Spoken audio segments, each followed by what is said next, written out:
La música como tiempo en movimiento, la pintura como tiempo suspendido, la poesía como néctar que destila sentido. Partículas, electrones y vibraciones atraviesan los cuerpos en la trama de la materia-tiempo. Me perdí en el viaje, un programa hecho por gente que escucha música.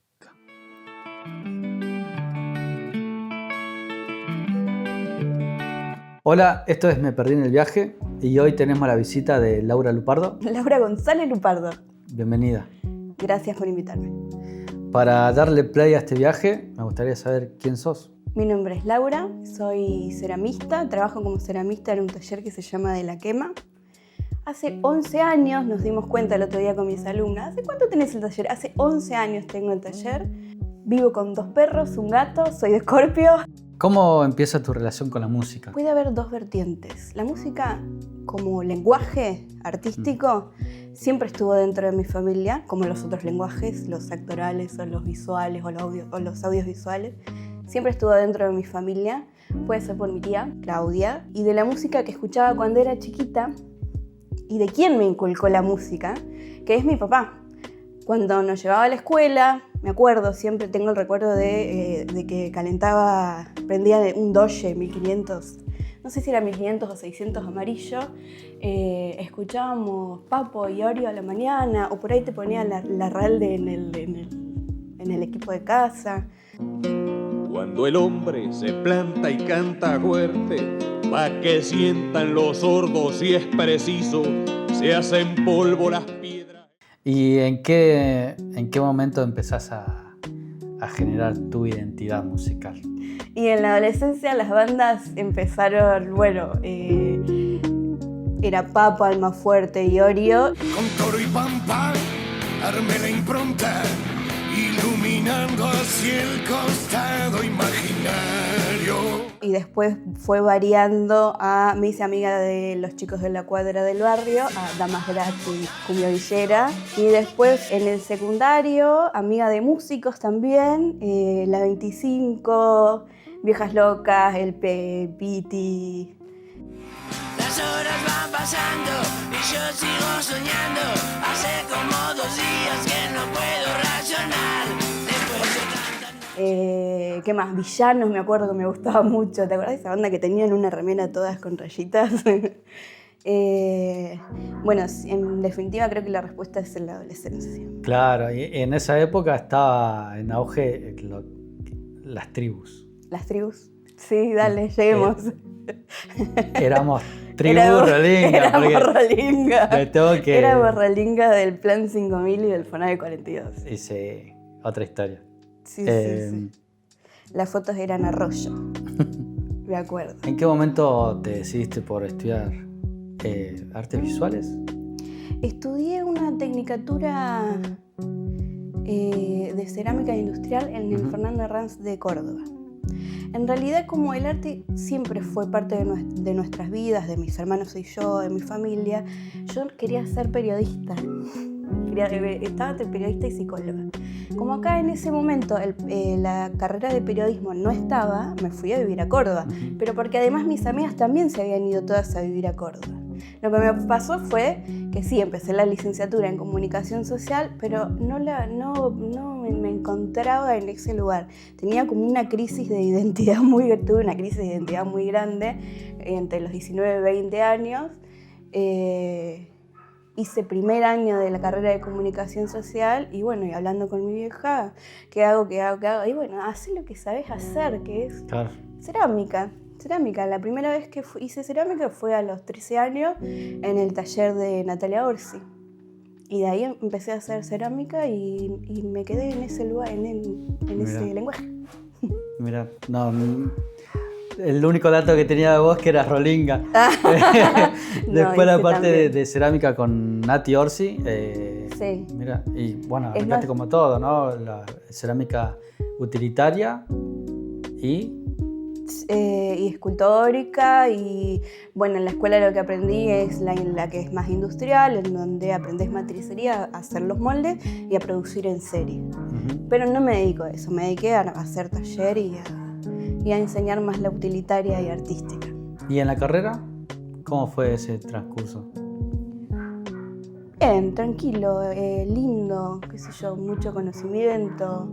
No la terminé igual, me volví antes de Córdoba, estudié una tecnicatura en comunicación y turismo. Vine acá al CREAR, intenté hacer el CREAR también, hacía de 2 a 3 materias por año, pero no, bueno, al final dije, no, ya, hasta acá. Además de cursos y otras cosas. Viajaba a Buenos Aires, me acuerdo a los cursos de Chiti Fernández, que era como una eminencia de la cerámica, y bueno, ahí seguí aprendiendo más cosas. Nos trajiste para compartir el disco de Versuit Vergarabat y sí. Punto. ¿En qué momento de tu vida apareció este disco? Este disco, álbum, es un cassette, es el primer cassette que yo escuché en mi vida, que lo tenía mi papá en su caja de cassettes. Y me enamoré de eso, de esa música, de ese álbum.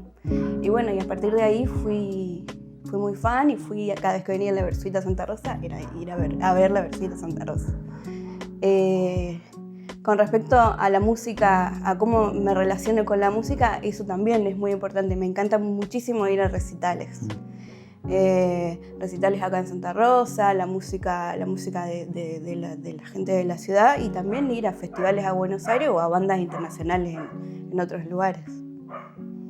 Y bueno, y la Versuit es eso, me costó mucho decirlo, porque bueno, es muy controversial el líder de la banda en ese momento, por sus dichos misóginos que dijo hace, no sé, 10 años o durante el movimiento feminista, pero la realidad es que ese es uno de los álbumes que me representa. Este álbum salió en el 92. En el 92 yo tenía 5 años, me parece, 4 años, lo encontré mucho después, pero es una época muy álgida desde la protesta política en los distintos ámbitos del arte, y ellos tenían muchísimas cosas de protesta en sus temas musicales. Yo veo al futuro repetir el pasado, veo un museo de grandes novedades y el tiempo no para. Mencionabas esto de que te gusta ir mucho a los recitales. ¿Cuál fue tu primer recital? Mi primer recital... ¿Te acordás? El que yo me acuerdo que fue como el quiebre y dije yo quiero venir a esto todo el resto de mi vida, fue ver Soda Stereo en River. Tenía 17 años.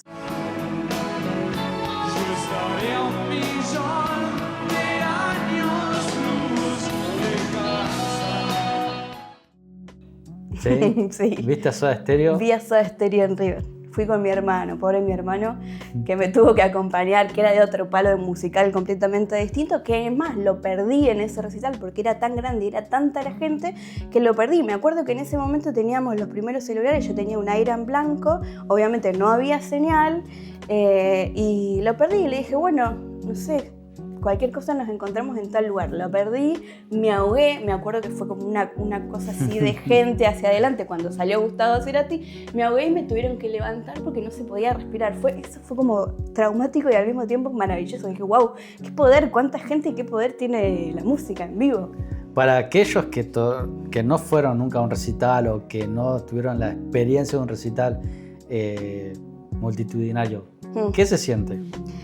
Te sentís chiquitita, pero al mismo tiempo es como una cosa, es como una magia, es como wow, está ahí el tipo, esto que yo escucho en Spotify o bueno, cuando era a los 17 años lo escuchábamos en el Walkman o en la radio o en los temas bajados de Ares. Claro, digo wow, está ahí, qué poder, el poder, esa sensación de...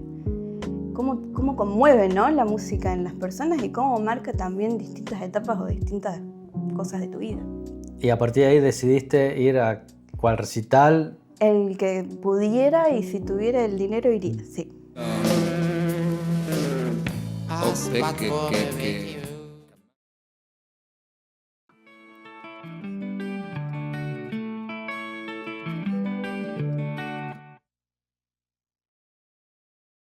Mi nombre es Kenia, tengo 35 años y soy del barrio Intigüe, Santa Rosa, La Pampa. Y te pregunto, ¿qué géneros musicales estás escuchando últimamente?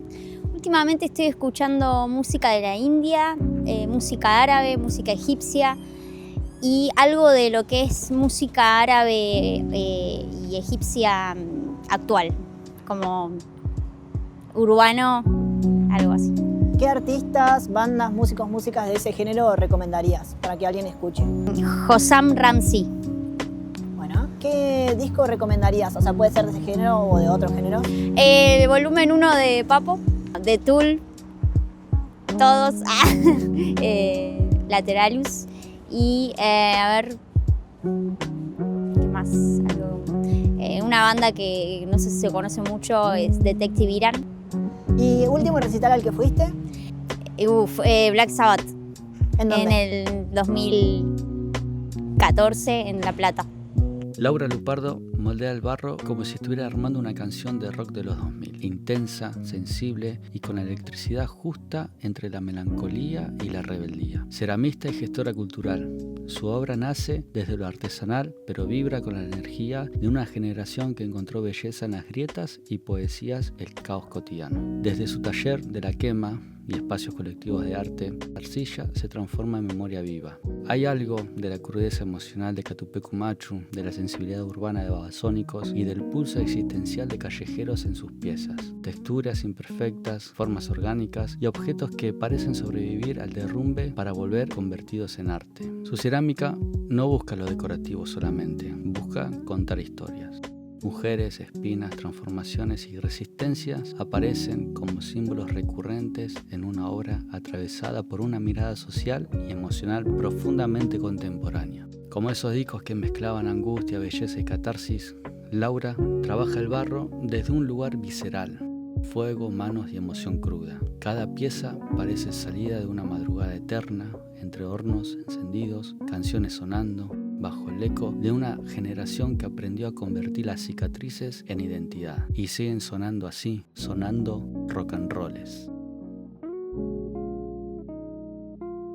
Y a partir de ahí decidiste ir a cuál recital. El que pudiera y si tuviera el dinero iría, sí. Y además de ese, ¿cuál otro fue así relevante? ¿Cuál otro? Y más cercano, cuando cumplí 30 años. Se llama Ed Taylor's Problems. ¿Cómo estás?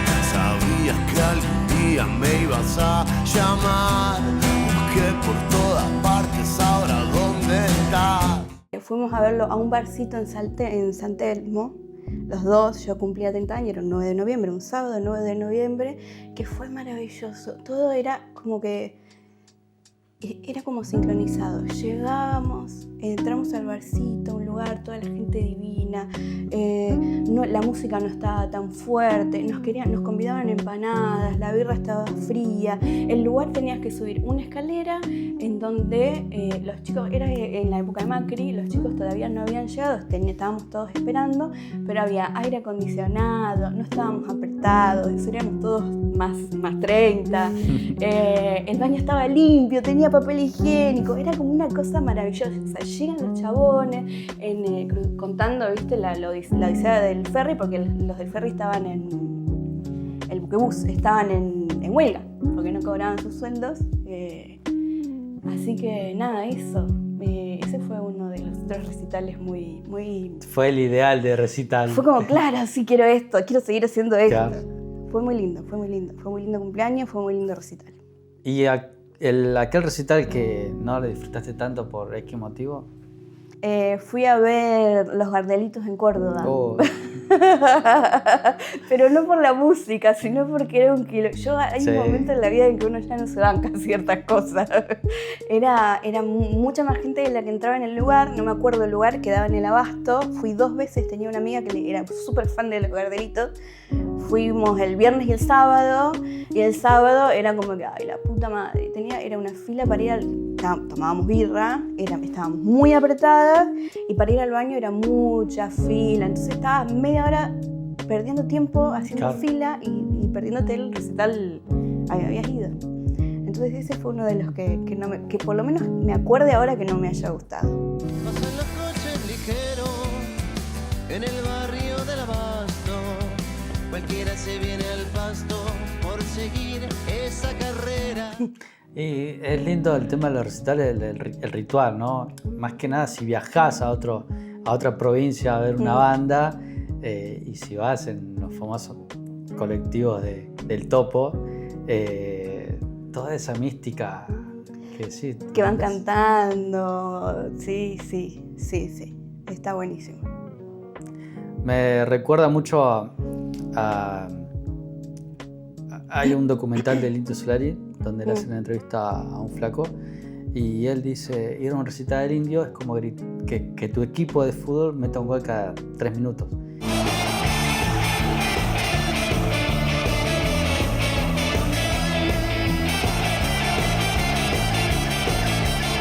Y es un poco eso, o sea, me siento representado por esos dichos y sí, aquel que pueda y desee y no se anime a tener esa experiencia, que lo haga, porque es impagable. Sí, totalmente. Escriban, pónganlo en sus historias, ¿quién me acompaña a tal recital? Y vamos. Tal cual. ¿A dónde te transporta la música? Más allá de este disco que nos trajiste. ¿A dónde? Y a muchísimos lugares, depende de lo que esté escuchando.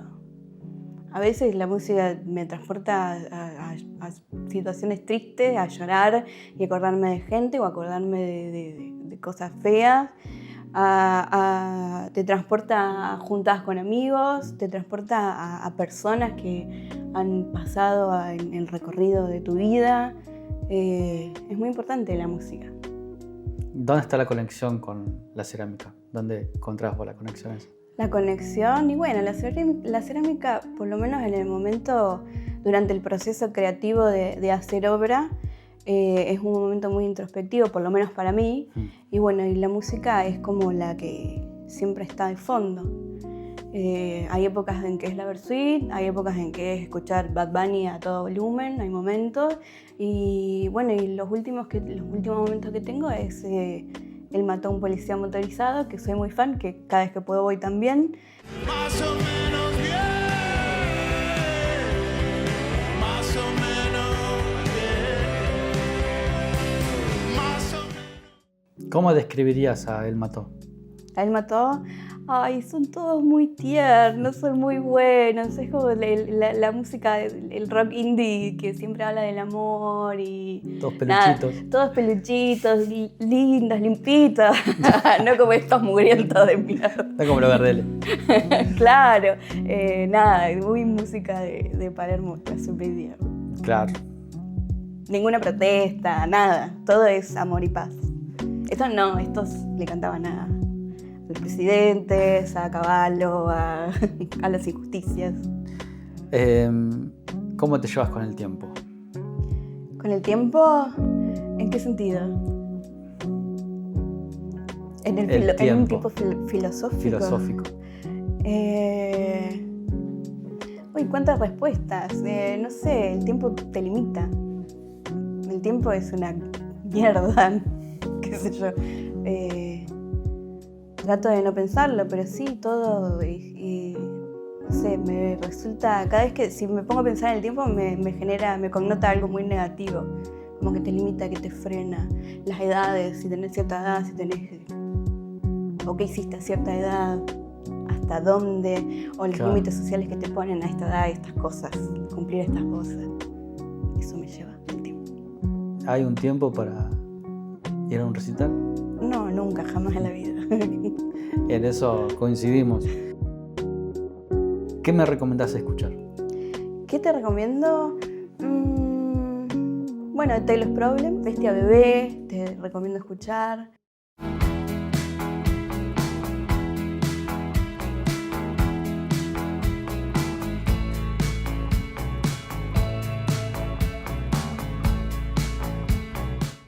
Volver también a la música que escuchábamos antes, los Gardelitos, la 25. Y me gusta ahora de internacional en inglés, Grimes y Aurora. Ah, Aurora. Espectacular. Sí. La Nueva York. La Nueva York.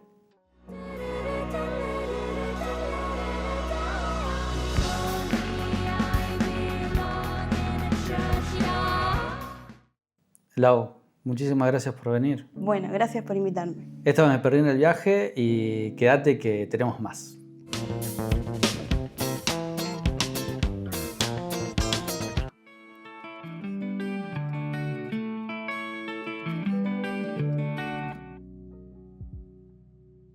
El disco Y Punto marcó el nacimiento discográfico de Bersuit Vergarabat en un momento bisagra para la Argentina de comienzos de los años 90.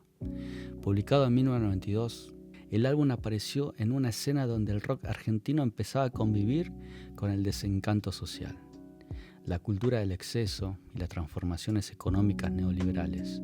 Mientras gran parte del mainstream apostaba a sonidos más pulidos, Bersuit emergió desde un under porteño con una mezcla caótica de rock barrial, murga, humor ácido y crítica social.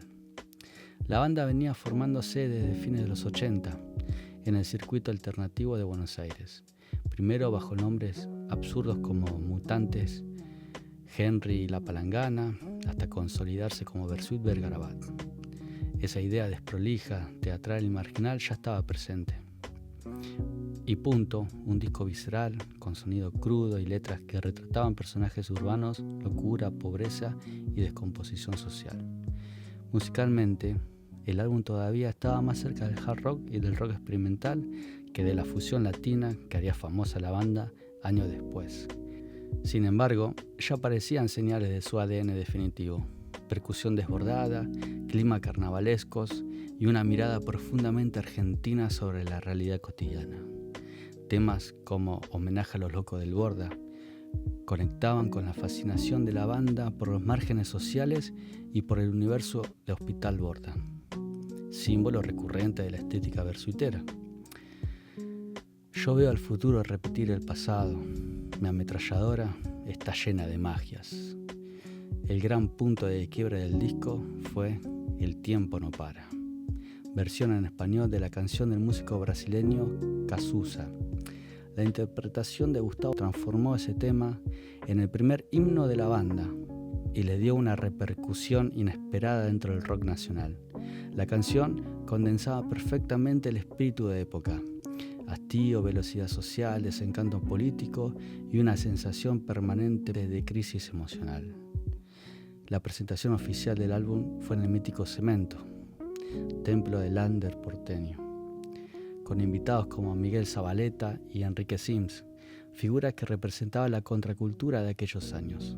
Ese cruce entre rock, performance y provocación sería fundamentalmente para la construcción del imaginario de Bersuit.